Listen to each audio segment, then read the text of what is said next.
നമ്മൾ എന്ത് ചെയ്താലും നമുക്കൊരു അഭിവൃദ്ധിയില്ല. ഒന്ന് ചെയ്ത് നോക്കി പരാജയപ്പെട്ടു, വീണ്ടും ചെയ്ത് നോക്കി പരാജയപ്പെട്ടു. ഇപ്പൊ ഈ അടുത്ത സമയത്ത് ഞാനൊരു കൺസൾട്ടിങ്ങിനായിട്ട് ഹരിപ്പാട് പോയിട്ടുണ്ടായിരുന്നു. ഹരിപ്പാട് പോയപ്പോഴത്തേക്ക് ഗൃഹനാഥൻ എന്ന് പറഞ്ഞു കഴിഞ്ഞാൽ അദ്ദേഹം ചെയ്തിട്ടില്ലാത്ത പരിപാടികളില്ല. പക്ഷെ അതെല്ലാം ഒന്നിനു മീതെ പരാജയത്തിലേക്കാണ് വന്ന് പെട്ടിട്ടുള്ളത്.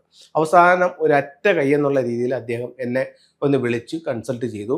അപ്പോൾ ഞാൻ അദ്ദേഹത്തിന് കുറച്ച് റെമഡികളും പരിഹാരങ്ങളൊക്കെ പറഞ്ഞു കൊടുത്തു. അപ്പോൾ അദ്ദേഹം അത് ചെയ്യുമ്പോൾ ഉറപ്പായിട്ട് അദ്ദേഹത്തിന് അതിൻ്റെ മാറ്റം ഉണ്ടാവും. ഇപ്പോൾ 2 ദിവസം ആയതേ ഉള്ളൂ ഞാൻ അവിടെ പോയിട്ട്.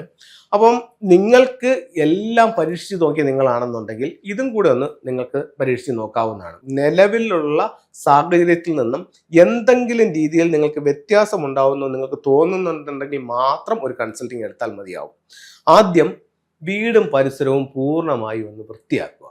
അത് ഫസ്റ്റ്. എന്നിട്ട് അപ്പോൾ നിങ്ങളുടെ വീട്ടിൻ്റെ ഓരോ ഫർണിച്ചർ കിടക്കുന്ന സ്ഥലങ്ങൾ പോലും അങ്ങോട്ടും ഇങ്ങോട്ടും ഒന്ന് മാറ്റി അതിൻ്റെ അടിയിലുള്ള വേസ്റ്റുകളും ചപ്പുകളും ചവറുകളും എല്ലാം വാരി മാറ്റി വീട് പൂർണ്ണമായി വൃത്തിയാക്കുക.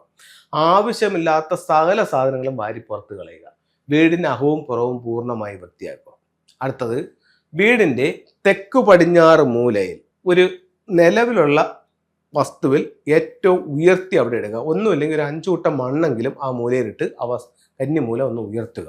തെക്ക് വശത്തും പടിഞ്ഞാറ് വശത്തും മതിലില്ലെങ്കിൽ ഒരു ഷീറ്റെങ്കിലും വാങ്ങിച്ചിട്ട് ആ 2 സൈഡ് നിങ്ങളൊന്ന് മറയ്ക്കുക.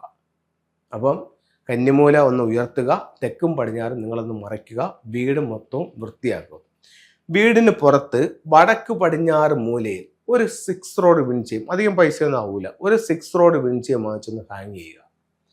നിങ്ങളുടെ വസ്തുവിൻ്റെ വടക്ക് കിഴക്ക് ഭാഗം പൂർണ്ണമായും വൃത്തിയാക്കുക. നിങ്ങൾക്ക് ആ ഭാഗത്ത് ഒരു കിണറുണ്ടെങ്കിൽ ഏറ്റവും നല്ലത്. വടക്ക് കിഴക്ക് ഭാഗം പൂർണ്ണമായും വൃത്തിയാക്കുക. അത് കഴിഞ്ഞിട്ട് വസ്തുവിൻ്റെ തെക്ക് കിഴക്ക് ഭാഗത്ത് നിങ്ങൾ എല്ലാ ദിവസവും ഒന്ന് തീയിടുക. എന്നിട്ട് നിങ്ങളുടെ സ്വീകരണ മുറിയുടെ തെക്ക് കിഴക്കേ മൂലയിൽ ഒരു ലക്കി ബാമ്പുവിൻ്റെ ചെടി വയ്ക്കുക. ഇത്രയും കാര്യങ്ങൾ നിങ്ങളൊന്ന് ചെയ്തു നോക്കിയാൽ തന്നെ നിങ്ങൾക്ക് അതിൻ്റെ ആയിട്ടുള്ളൊരു മാറ്റം അറിയാൻ പറ്റും. പിന്നെ വളരെ ചെലവ് കുറഞ്ഞിട്ട് കിട്ടുന്ന ഒരു 4 അനിമൽസ് ഉണ്ട് ഫംഗ്ഷനിൽ. അത് നിങ്ങൾക്ക് വാങ്ങിച്ചു വെക്കാൻ പറ്റുമെങ്കിൽ നിങ്ങളുടെ സ്വീകരണ മുറിയുടെ 4 ദിക്കുകളിലായിട്ട് ഇതൊന്ന് സൂക്ഷിക്കാം. ഈസ്റ്റിൽ ഒരു ഗ്രീൻ ഡ്രാഗൺ, വെസ്റ്റിൽ ഒരു വൈറ്റ് ടൈഗർ, നോർത്തിൽ ടോർട്ടോയിസ്, സൗത്തിൽ ഒരു ഫീനിക്സ് ബേർഡ്. ഇത്രയും കാര്യങ്ങൾ നിങ്ങളൊന്ന് ചെയ്തു നോക്കൂ. ഉറപ്പായിട്ടും നിങ്ങളുടെ ജീവിതത്തിൽ ഒത്തിരി വ്യത്യാസങ്ങൾ ഉണ്ടാകും. അത്തരത്തിലുള്ള വ്യത്യാസങ്ങൾ നിങ്ങൾക്ക് നേരിട്ട് അനുഭവിച്ചറിയാനായിട്ട് സാധിക്കുന്നതാണ്. എല്ലാവർക്കും ഇതൊന്ന് ചെയ്തു നോക്കാവുന്നതാണ്. ഈ ഫംഗ്ഷനിലെ ചില ടൂളുകൾ നിങ്ങൾക്ക് ഞാൻ പരിചയപ്പെടുത്താം.